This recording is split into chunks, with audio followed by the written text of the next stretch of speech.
Mirzo Ulug'bek haqida 10 ta fakt.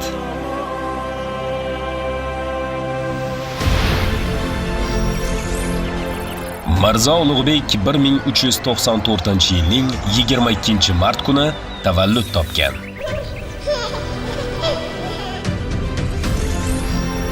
Asl ismi Muhammad Tarag'ay bo'lib, Ulug'bek unga bobosi tomonidan berilgan taxallusdir.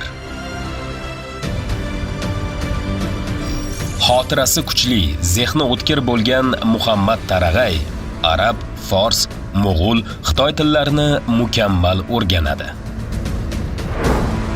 15 yoshli Ulug'bek bobosi Amir Temurning Samarqanddagi taxtiga o'tirgan.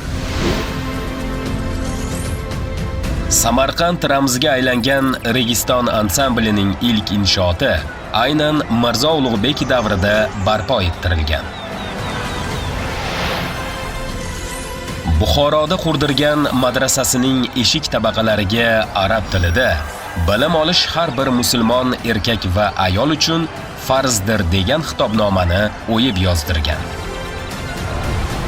Mirzo Ulug'bek 1424-1429 yillarda rasadxona barpo ettirgan. 1445-yilda yozilgan Ziji Jadidi Ko'ragoni asari allomani dunyoga mashhur qilgan. Ushbu asarda 1018 ta yulduzning koinotdagi o'rni ko'rsatilgan bo'lib, bu katalog asrlar davomida dengizchilar uchun geografik koordinatalarni aniqlashda eng ishonchli manba bo'lib kelgan.